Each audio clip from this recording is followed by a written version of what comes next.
je peux pas ouvrir la fenêtre.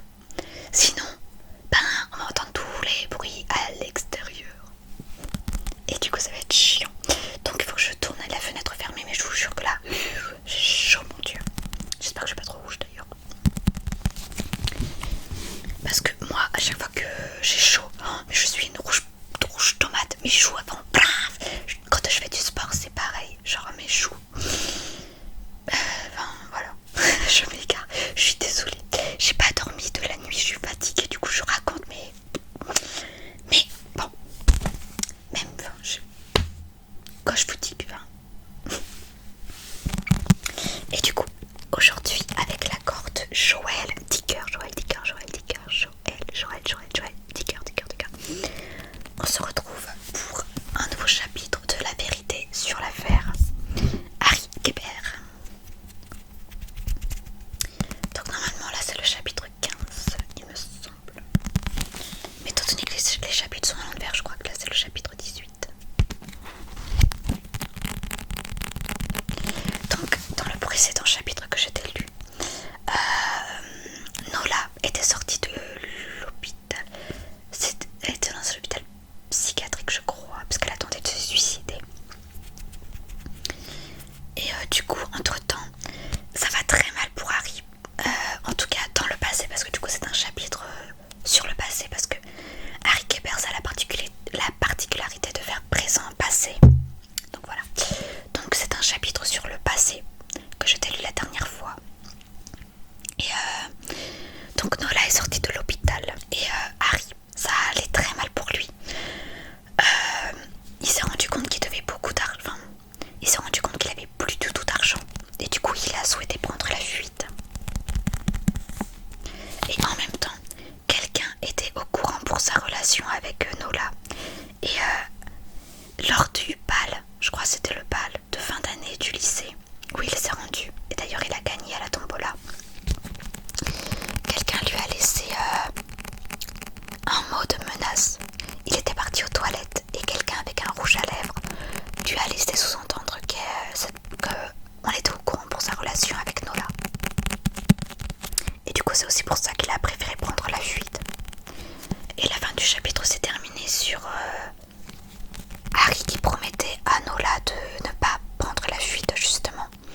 Et au final, si. Il a décidé de prendre la fuite sans lui laisser de lettres, sans rien. Mais avant ça, du coup, il a gagné à la tombola. Il a gagné un voyage. Enfin, oui, un voyage. Il a gagné, on va dire un voyage à Martha's Vineyard. Et du coup, il a décidé d'y aller avec Nola, puisque c'était pour 2 personnes.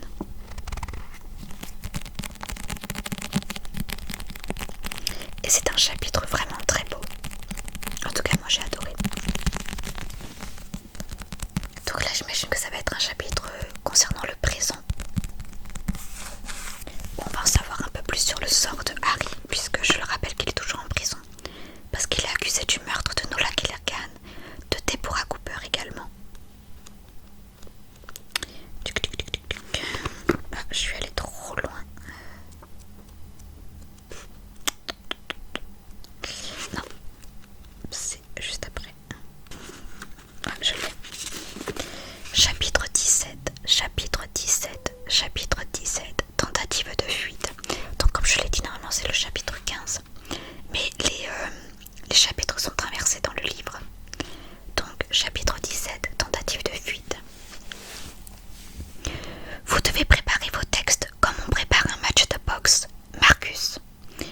Les jours qui précèdent le combat, il convient de ne s'entraîner qu'à 70% de son maximum pour laisser bouillonner et monter en soi cette rage qu'on ne laissera exploser que le soir du match. Qu'est-ce que ça veut dire? Que lorsque vous avez une idée, au lieu d'en faire immédiatement l'une de vos illisibles nouvelles, que vous publiez ensuite en première page de la revue que vous dirigez, vous devez la garder au fond de vous pour lui permettre de mûrir. Vous devez l'empêcher de sortir, vous devez la laisser grandir en vous jusqu'à ce que vous sentiez que c'est le moment. Ceci sera le numéro. À combien en sommes-nous? À 18. Non, nous en sommes à 17. Pourquoi me demandez-vous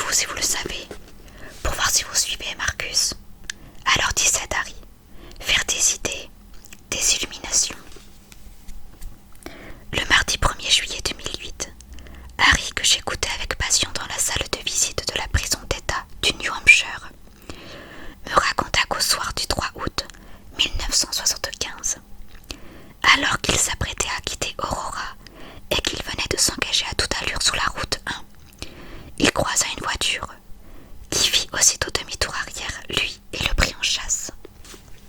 Dimanche soir, 3 août 1975. Il crut un instant à une voiture de police, mais elle n'avait ni gyrophare ni sirène. Une voiture le talonnait et le klaxonnait sans qu'il ne comprenne pourquoi, et il eut soudain peur d'être victime d'un brigandage. Il essaya d'accélérer de plus belle, mais son poursuivant parvint à le dépasser et à le forcer à s'arrêter sur le bas-côté en se mettant en travers de sa route. Harry bondit hors de l'habitacle, prêt à en découdre, avant de reconnaître le chauffeur de Stern, Luther Caleb, lorsqu'il sortit de sa voiture à son tour. « Mais vous êtes complètement cinglé !» hurla Harry.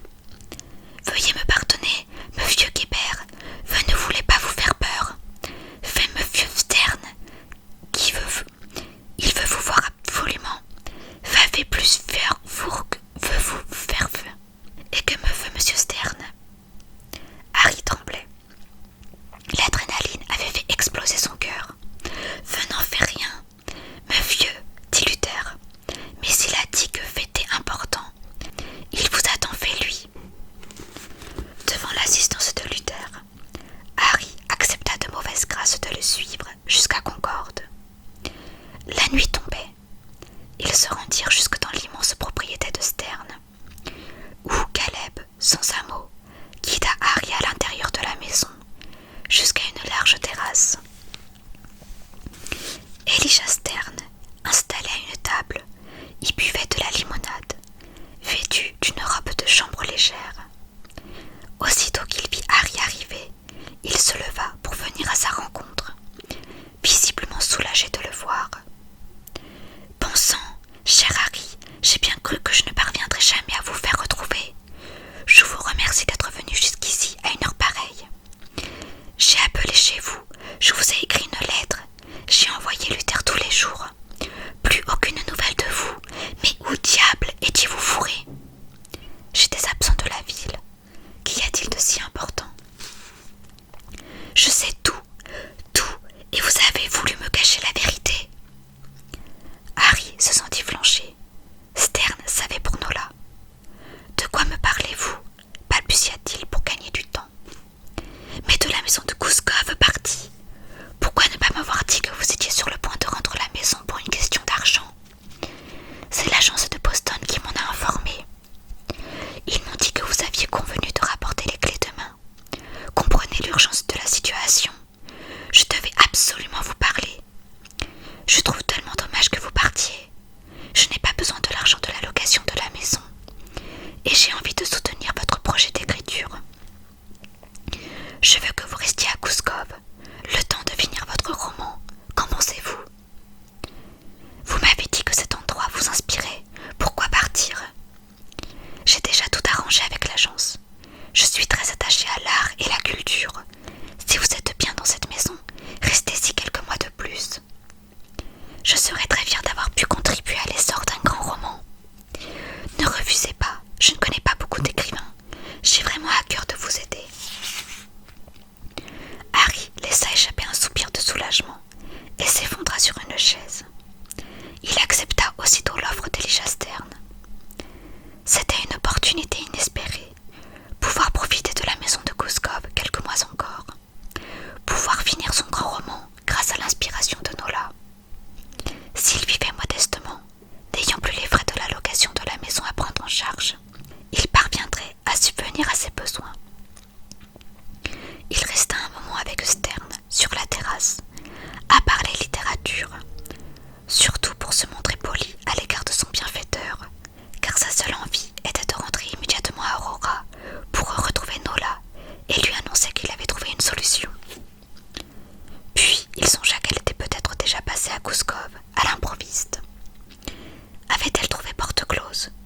Avait-elle découvert qu'il s'était enfui, qu'il avait été prêt à l'abandonner? Il sentit son ventre se nouer. Et dès qu'il fut convenable de partir, il rentra à toute vitesse jusqu'à Gouskov. Il s'empressa de rouvrir la maison, les volets, l'eau, le gaz et l'électricité, de ranger toutes ses affaires à leur place,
Elle s'occupait de tout. Elle me disait même que je ne pouvais pas faire les courses tout seul parce que je ne savais pas ce qu'il me fallait. Et nous allions faire des courses ensemble dans des supermarchés éloignés, là où nous étions tranquilles. Lorsqu'elle réalisait que j'avais sauté un repas ou dîné de barres chocolatées, elle se mettait en colère. Quelle merveilleuse colère! J'aurais voulu que cette douce colère m'accompagne dans mon œuvre et dans ma vie pour toujours. Alors vous avez vraiment écrit les origines du mal en quelques semaines? Oui, j'étais habitée par une espèce de fièvre créatrice que je n'ai plus jamais eue. Était-elle déclenchée par l'amour? Sans aucun doute. Je crois que, quand Nola a disparu, une partie de mon talent a disparu avec elle. Vous comprenez maintenant pourquoi je vous supplie de ne pas vous inquiéter lorsque vous peinez à trouver l'inspiration. Un gardien nous annonça que la visite était sur le point de se terminer et nous invita à conclure. Et donc, vous dites que Nola emportait le manuscrit avec elle? Repris-je rapidement pour ne pas perdre le fil de notre discussion. Elle emportait les parties qu'elle avait retapées. Elle les lisait et me donnait son avis. Marcus, ce mois d'août 1975, ça a été le paradis. J'ai été tellement heureux. Nous avons été tellement heureux. Mais je restais malgré tout hanté par l'idée que quelqu'un savait pour nous deux. Quelqu'un qui était prêt à saloper un miroir avec des horreurs. Ce même quelqu'un pouvait nous épier de la forêt et tout voir. Ça me rendait malade. Est-ce la raison pour laquelle vous avez voulu partir? Ce départ que vous aviez prévu ensemble, le soir du 30 août, pourquoi? Ça, Marcus, c'était à cause d'une terrible histoire. Vous enregistrez là? Oui. Je vais vous raconter un épisode très grave pour que vous compreniez. Mais je ne veux pas que cela s'ébruite. Comptez sur moi. Vous savez, pendant notre semaine à Martha's Vineyard, en fait de prétendre être avec une amie, Nola avait tout simplement fugué. Elle était partie sans rien dire à personne. Lorsque je l'ai revue le lendemain de notre retour, elle avait une mine affreusement triste. Elle m'a dit que sa mère l'avait battue. Elle avait le corps marqué. Elle pleurait. Ce jour-là, elle m'a dit que sa mère la punissait pour un rien, qu'elle la frappait à coups de règle en fer et qu'elle lui faisait aussi une drôle de saloperie. Elle remplissait une bassine d'eau, prenait sa fille par les cheveux et lui plongeait la tête dans l'eau. Elle disait que c'était pour la délivrer. La délivrer? La délivrer du mal? Une espèce de baptême, j'imagine. Jésus dans le Jourdain ou quelque chose comme ça. Au début, je ne pouvais pas y croire, mais les preuves étaient là. Je lui ai alors demandé: mais qui te fait ça, maman? Et pourquoi ton père ne réagit pas?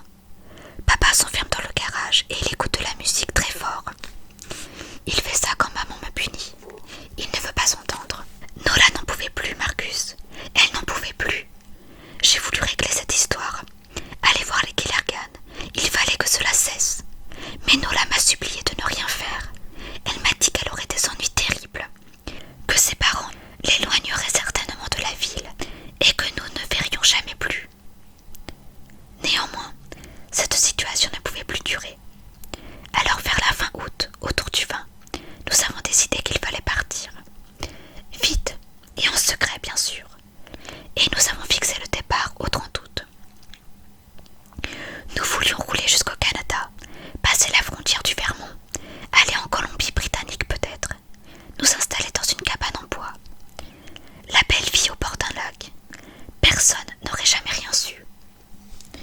Alors voilà pourquoi vous aviez prévu de vous enfuir tous les deux. Oui, mais pourquoi ne voulez-vous pas que je parle de cela? Ça, ce n'est que le début de l'histoire, Marcus, car j'ai ensuite fait une découverte terrible à propos de la mère de Nola. À cet instant, nous fûmes interrompus par un gardien. La visite était terminée.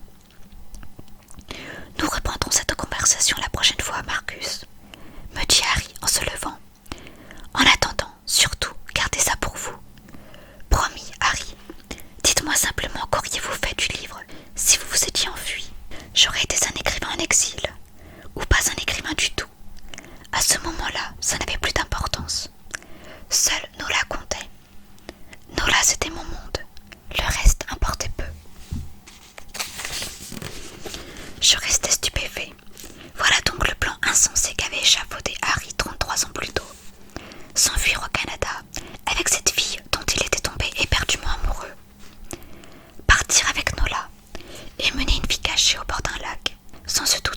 prévu pour la fuite.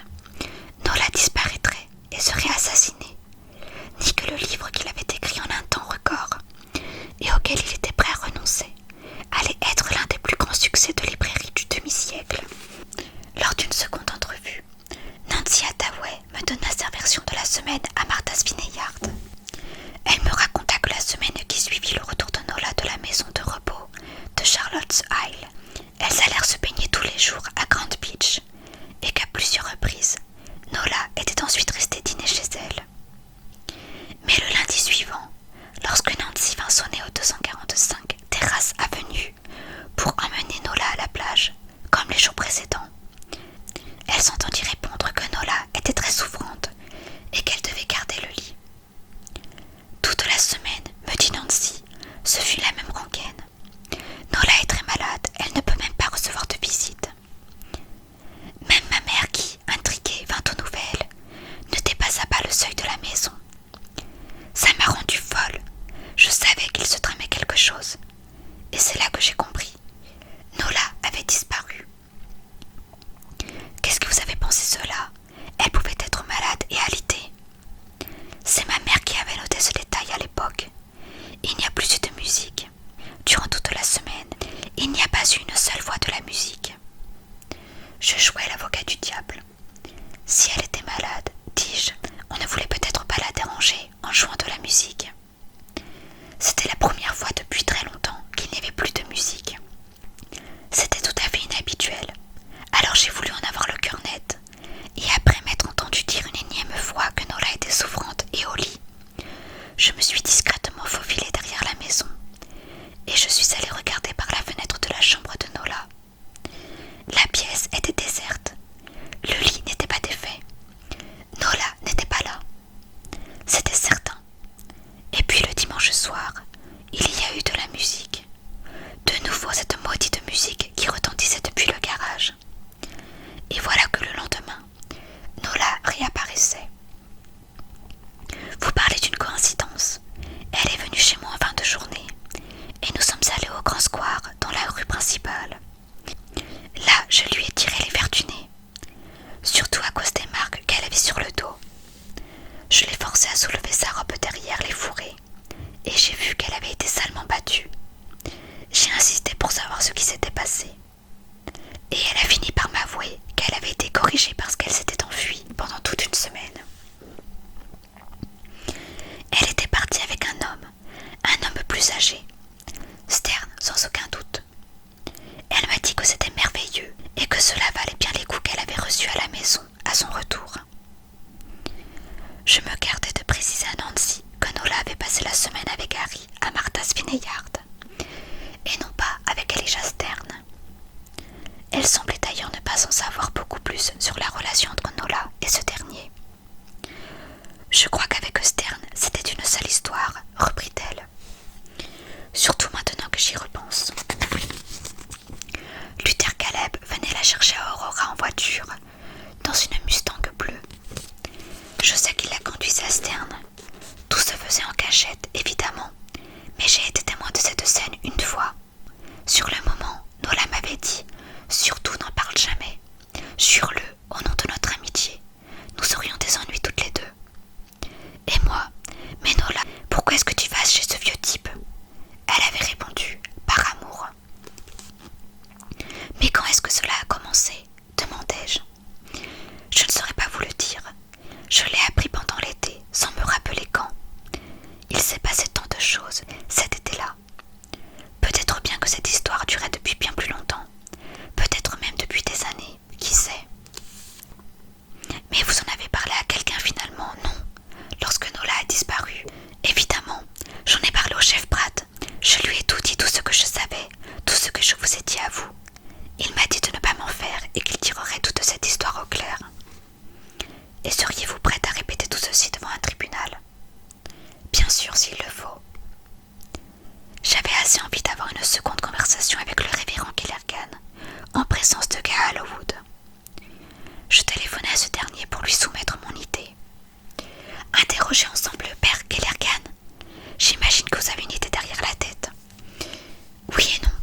J'aimerais aborder avec lui les nouveaux éléments de l'enquête. Les relations de sa fille et les coups qu'elle recevait. Vous voulez quoi? Que j'aille demander au père si par hasard sa fille n'était pas une traînée? Allons, mon sergent, vous savez que nous sommes en train de mettre au jour des éléments importants. En une semaine, toutes vos certitudes ont été balayées. Pouvez-vous aujourd'hui me dire qui était vraiment Nola Kellergan? D'accord, l'écrivain, vous m'avez convaincu. Je viendrai à Aurora demain. Le Clarks, vous connaissez? Bien sûr, pourquoi? Rendez-vous à 10 h là-bas, je vous expliquerai. Le lendemain matin, je me rendis au Clarks avant l'heure de notre rendez-vous pour pouvoir parler un peu du passé avec Jenny.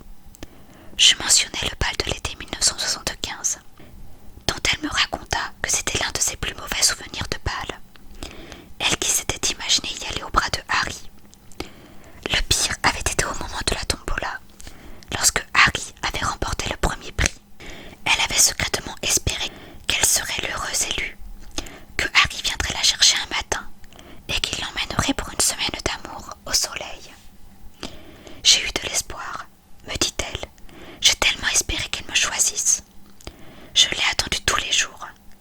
Puis, à la toute fin du mois de juillet, il a disparu pendant une semaine. Et j'ai compris qu'il était probablement parti pour Martha's Vineyard, sans moi. J'ignore avec qui il y est allé. Je mentis pour la protéger un peu. Seul, dis-je. Il est parti seul. Elle sourit, comme si elle était soulagée. Puis elle dit: depuis que je sais pour Harry et Nola, depuis que je sais qu'il lui a écrit ce livre, je ne me sens plus femme. Pourquoi l'a-t-il choisi elle? Ce genre de choses ne se commande pas. Tu ne t'es jamais douté pour lui et Nola. Harry et Nola, mais enfin, qui aurait pu s'imaginer une chose pareille? Ta mère, non. Elle affirme qu'elle était au courant depuis toujours. Est-ce qu'elle ne t'en avait jamais parlé auparavant? Elle n'a jamais parlé d'une relation entre eux. Mais c'est vrai qu'après la disparition de Nola, elle a dit qu'elle soupçonnait Harry. Je me souviens d'ailleurs que le dimanche, Travis, qui était en train de me courtiser, venait parfois déjeuner à la maison et que maman ne cessait de répéter: je suis sûre que Harry est lié à la disparition de la petite. Et Travis répondait: il faut des preuves, Madame Queen, sinon ça ne tient pas la route. Et ma mère répétait encore: j'avais une preuve irréfutable, mais je l'ai perdue. Moi, je n'y ai jamais cru. Maman lui en voulait surtout à mort à cause de sa garden party. Gail Wood me rejoignit au Clarks à 10 h précises. À ce moment, Jenny était de retour en cuisine. Vous avez mis le doigt où ça fait mal, l'écrivain, me dit-il, en s'installant au comptoir à côté de moi. Pourquoi ça? J'ai fait mes recherches sur ce Luther Caleb. Ça n'a pas été facile. Mais voici ce que j'ai trouvé. Il est né en 1945, à Portland, dans le Maine. J'ignore ce qui l'amène dans la région, mais entre 1970 et 1975, il a été fiché par la police de Concorde, de Montbury et d'Aurora pour des comportements déplacés envers des femmes. Il traînait dans les rues, il apportait des femmes.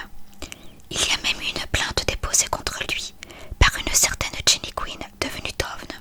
C'est elle qui tient cet établissement. Plainte pour harcèlement, déposée en août 1975. Voilà pourquoi je voulais que nous nous retrouvions ici. Jenny a déposé plainte contre Luther Caleb. Vous la connaissez? Bien sûr. Faites-la venir ici, voulez-vous? Je demandai à un des serveurs d'aller chercher Jenny en cuisine. Gail Wood se présenta et lui demanda de parler de Luther. Elle haussa les épaules. Pas grand-chose à dire, vous savez. C'était un gentil garçon, très doux malgré son apparence. Il venait de temps en temps ici, au Clarks. Je lui offrais du café et un sandwich. Je ne le faisais jamais payer, c'était un pauvre bougre. Il me faisait un peu de peine. Pourtant vous avez porté plainte contre lui, dit Gail Wood. Elle eut l'air étonnée. Je vois que vous êtes très bien renseigné, sergent. Ça remonte à longtemps en arrière. C'est Travis qui m'a poussé à porter plainte. À l'époque,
Beaux-Arts à Portland, et selon Cal Hallwood, on pouvait commencer à croire sérieusement que c'était lui qui avait peint le tableau de Nola. Ce Luther a l'air d'être un drôle de type, me dit-il. Aurait-il essayé de s'en prendre à Nola? L'aurait-il entraîné dans la forêt de Side Creek? Dans un accès de violence, il la tue, puis il se débarrasse du corps, avant de s'enfuir dans le Massachusetts. Rongé par les remords, se sachant traqué, il se jette avec sa voiture du haut d'une falaise. Il a une sœur à Portland, Maine. J'ai tenté de la joindre, mais sans succès. Je la recontacterai. Pourquoi la police n'a pas fait le lien avec lui à l'époque? Pour faire le lien, il aurait fallu considérer Caleb comme un suspect. Or, aucun élément du dossier de l'époque ne conduisait à lui. Je demandai alors, pourrions-nous retourner interroger Stern, officiellement, voire perquisitionner sa maison?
conversation est terminée. Au revoir, messieurs. Gaal Howwood se leva docilement, mais il y avait encore certains points que je voulais tirer au clair. Je dis: votre femme la battait, hein? Je vous demande pardon, s'étrangla Killergan. Votre femme, elle rossait Nola, c'est juste, mais vous êtes complètement fou. Je ne le laissai pas continuer.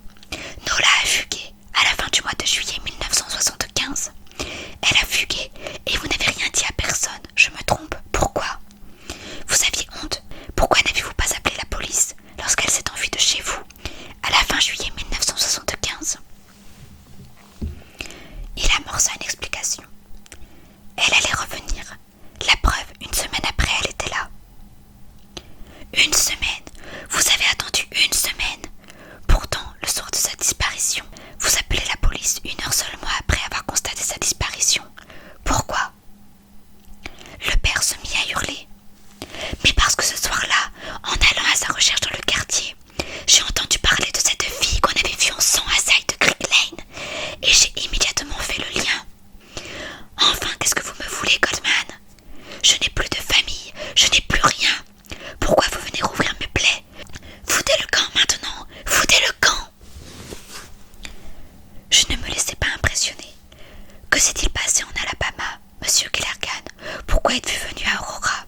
Et qu'est-ce qui s'est passé ici, en 1975? Répondez, répondez, nom de Dieu. Vous devez bien ça à votre fille. Killergan se leva, comme fou, et se jeta sur moi. Il m'empoigna au col avec une force que je ne lui aurais jamais soupçonnée. « Foutez le camp de chez moi !» hurla-t-il en me repoussant en arrière.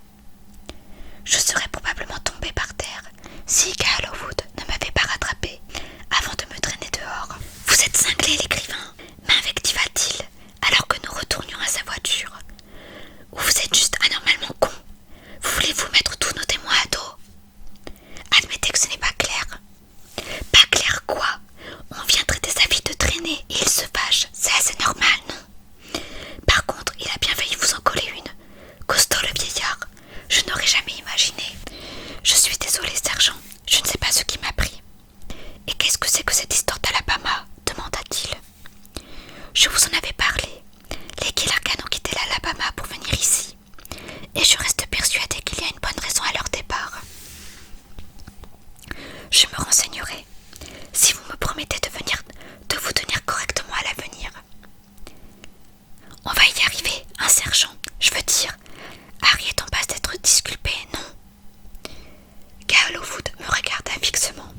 Ce qui me dérange, l'écrivain, c'est vous. Moi, je fais mon boulot. J'enquête sur 2 meurtres, mais vous semblez être avant tout obsédé par le besoin de disculper Gilbert de l'assassinat de Nola. Comme si vous vouliez dire au reste du pays: vous voyez qu'il est innocent.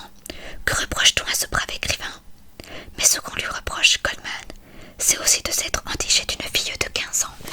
Je le sais bien, j'y pense tout le temps, figurez-vous. Mais alors pourquoi est-ce que vous n'en parlez jamais? Je suis venue ici juste après le scandale, sans réfléchir. J'ai avant tout pensé à mon ami, à mon vieux frère Harry. Dans l'ordre normal des choses, je ne serais restée que 2 ou 3 jours, histoire de soulager ma conscience, et je serais rentrée à New York tard. Mais alors pourquoi êtes-vous encore là à m'emmerder? Parce que Harry Kéber est le seul ami que j'ai. Il m'a tout appris. Il a été mon seul frère humain durant ces 10 dernières années. À part lui, je n'ai personne. Je pense qu'à cet instant, Gaal Howwood eut pitié de moi parce qu'il m'invita à dîner chez lui. Venez ce soir à l'écrivain. On fera le point sur l'enquête. On mangera un morceau. Vous rencontrerez ma femme. Et comme ça l'aurait tué d'être trop gentil, il prit ensuite de son ton le plus désagréable et il ajouta: enfin, c'est ma femme qui sera contente surtout, depuis le temps qu'elle me tanne pour que je vous invite à la maison. Elle rêve de vous rencontrer. Drôle de rêve. La famille Gaal Howwood habitait une jolie petite maison dans un quartier résidentiel de l'est de Concorde.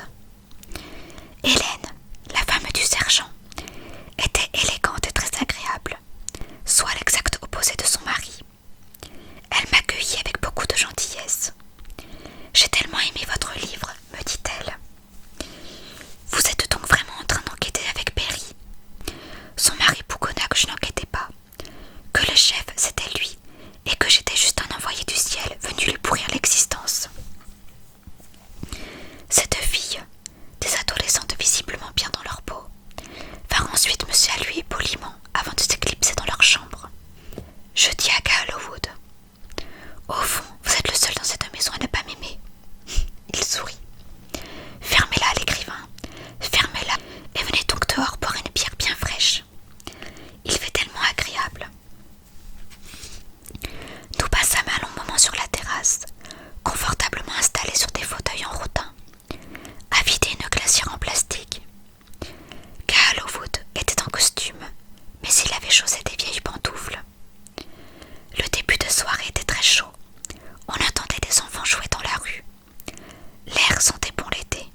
baseball chez moi.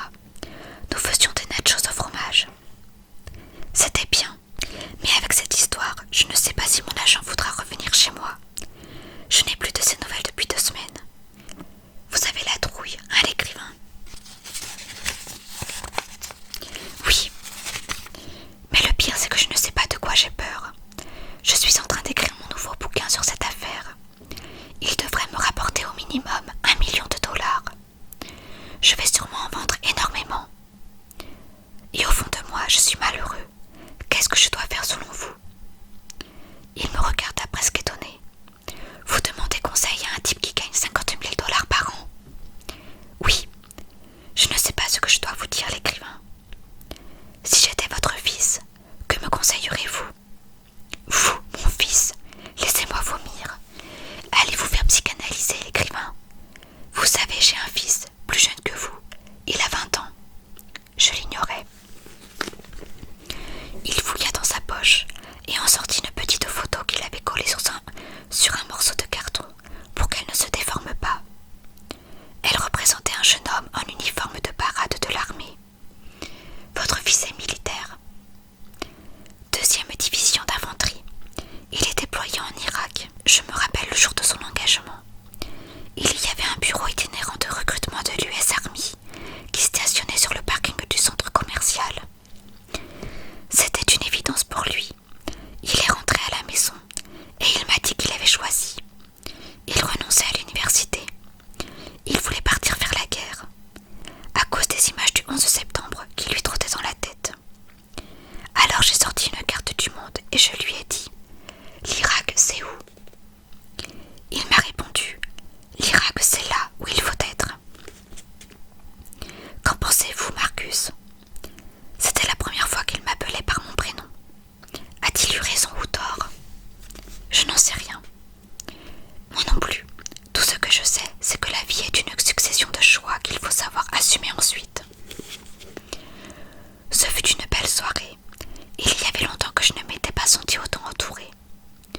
Après le repas, je restai un moment seule sur la terrasse, pendant que Cahalu Wood aidait sa femme à ranger. La nuit était tombée, le ciel était couleur d'encre. Je repérais la grande ours qui scintillait. Tout était calme. Les enfants avaient déserté la rue et on n'entendait que le chant apaisant des grillons. Lorsque Cahalu Wood me rejoignit, nous fîmes le point sur l'enquête. Je lui racontai comment Stern avait laissé Harry occuper gracieusement Gouskov.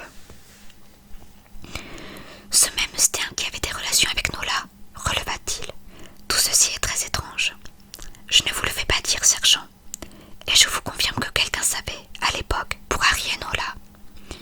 Harry m'a raconté que le soir d'un grand bal populaire, il a trouvé le miroir des toilettes maculé d'une inscription le traitant de baiser de gamine.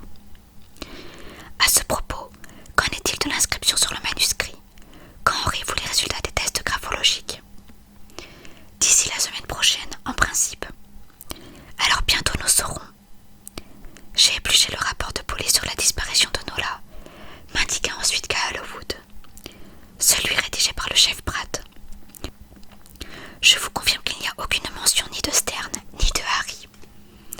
C'est étrange, parce que Nancy Hathaway et Tamara Quinn m'ont confirmé avoir toutes les deux informé le chef Pratt de leurs soupçons à propos de Harry et Stern au moment de la disparition. Pourtant, le rapport est signé de Pratt lui-même. Il savait et il n'aurait rien fait. Qu'est-ce que tout cela peut signifier? Demandai-je. Cahalu Wood eut un regard sombre. Qu'il pourrait bien avoir eu lui aussi une relation avec Nola Killergan. Lui aussi? Vous pensez que, au nom du ciel, le chef Pratt et Nola? La première chose que nous ferons demain matin, l'écrivain, ce sera d'aller le lui demander.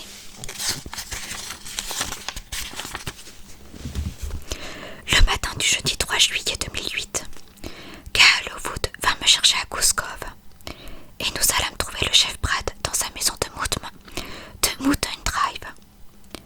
C'est Pratt lui-même qui nous ouvrit la porte. Il ne vit d'abord que moi et m'accueillit sympathiquement. Monsieur Gradman, quel bon vent vous amène? On dit en ville que vous menez vos propres investigations. J'entendis Amy demander qui était là,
Pour être honnête, je l'ai lu votre rapport et je ne suis pas convaincue par ce que j'y ai trouvé. Par exemple, je sais que la mère Queen vous a parlé de ce qu'elle savait à propos de Harry et Nola, et pourtant cela ne figure nulle part dans le dossier. Brad ne se laissa pas démonter. La mère Queen est venue me voir, oui. Elle m'a dit qu'elle savait tout. Elle m'a dit que Harry fantasmait sur Nola, mais elle n'avait aucune preuve, et moi non plus. Vous mentez, intervins-je. Elle vous a montré un feuillet écrit de la main de Harry et qui le compromettait clairement. Elle me l'a montré une fois. Puis ce feuillet a disparu. Elle n'avait rien. Que vouliez-vous que je fasse? Et Elijah Stern, demanda Gaal Wood en faisant mine de se radoucir. Que saviez-vous sur Stern? Stern, répéta Pratt. Elijah Stern, que vient-il faire dans cette histoire? Gaal Wood avait pris de l'ascendant. Il dit d'une voix très calme, mais qui ne permettait aucune tergiversation. Arrêtez votre cirque, Pratt. Je suis au courant de tout. Je sais que vous n'avez pas mené votre enquête comme vous auriez dû. Je sais qu'au moment de la disparition de la gamine, Tamara Queen vous avez part de ses soupçons sur Kébert, et que Nancy Hathaway vous a rapporté que Nola avait eu des relations sexuelles avec Elijah Stern. Vous auriez dû embarquer Kébert et Stern. Vous auriez dû au moins les interroger, perquisitionner leur maison, éclaircir cette histoire et faire figurer ceci dans votre rapport. C'est la procédure habituelle. Or, vous n'avez rien fait de tout ça. Pourquoi, hein? Enfin, vous aviez une femme assassinée et une gamine disparue sur les bras. Je sentais que Pratt était décontenancé. Il haussa la voix pour retrouver de sa superbe. J'ai ratissé la région pendant des semaines, beugla-t-il. Et même sur mes congés. Je me suis démenée pour retrouver cette gamine. Alors ne venez pas ici, chez moi, pour m'insulter et remettre en cause mon travail. Les flics ne font pas ça aux flics. Vous avez retourné la terre et fouillé le fond de la mer, rétorqua Gaal Wood. Mais vous saviez qu'il y avait des personnes à interroger et vous n'avez rien fait. Pourquoi, nom de Dieu? Qu'aviez-vous à vous reprocher? Il y eut un long silence. Je regardais Gaal Wood. Il était très impressionnant. Il fixait Pratt avec un calme orageux. Qu'avez-vous à vous reprocher? Répéta-t-il. Parlez! Parlez au nom du ciel! Que s'est-il passé avec cette gamine? Pratt détourna les yeux. Il se leva et se plaça face à la fenêtre pour éviter nos regards. Il fixa un moment sa femme, dehors, qui nettoyait les gardénias de leurs feuilles mortes. C'était au tout début août, dit-il d'une voix à peine audible, au tout début août de cette foutue année 1975.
pied.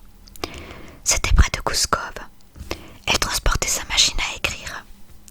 Il lui avait proposé de la raccompagner, mais au lieu de prendre la direction d'Aurora, il était allé dans les bois de Side Creek.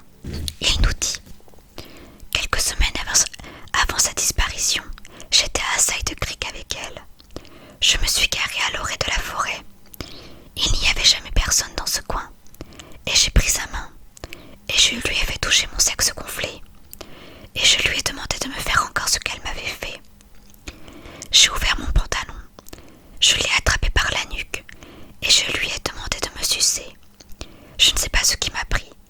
Ça fait plus de 30 ans que ça me hante. Je n'en peux plus. Emmenez-moi, sergent. Je veux être interrogé. Je veux être jugé. Je veux être pardonné. Pardon, Nola, pardon. Lorsque Amy Pratt vit son mari sortir de la maison menottée, elle se mit à pousser des cris qui alertèrent tout le voisinage. Les curieux sortirent sur les pelouses voir ce qui se passait, et j'entendis une femme appeler son mari pour qu'il ne rate pas le spectacle. La police emmène Garrett Pratt. Gallowwood embarqua Pratt dans sa voiture et partit, toute sirène hurlante, pour le quartier général de la police d'État de Concorde. Je restais sur la pelouse des Pratt. Amy pleurait, agenouillée à côté de ses gardénias, et les voisins des voisins, et toute la rue, et tout le quartier, et bientôt la moitié de la ville d'Aurora, conflua devant la maison de Mountain Drive. Sonné par ce que je venais d'apprendre, je m'assis finalement sur une borne à incendie et téléphonai à Ross pour le prévenir de la situation. Je n'avais pas le courage d'affronter Harry. Je ne voulais pas être celui qui lui annoncerait la nouvelle. La télévision s'en chargea dans les heures qui suivirent. Les chaînes d'information reprirent toute la nouvelle, et le grand battage médiatique recommença. Garrett Pratt, ancien chef de la police d'Aurora, venait d'avouer des actes d'ordre sexuel sur Nola Killergan et devenait un nouveau suspect potentiel dans cette affaire. Harry me téléphona en PCV de la prison en début d'après-midi. Il pleurait. Il me demanda de venir le voir. Il ne pouvait pas croire que tout ceci soit vrai. Dans la salle de visite de la prison, je lui racontais ce qui venait de se passer avec le chef Pratt. Il était complètement chamboulé. Ses yeux n'arrêtaient pas de couler. Je finis par lui dire: ce n'est pas tout, je crois qu'il est temps que vous sachiez. Savoir quoi? Vous me faites peur, Marcus. Si je vous ai parlé de Stern l'autre jour, c'est parce que je suis allée chez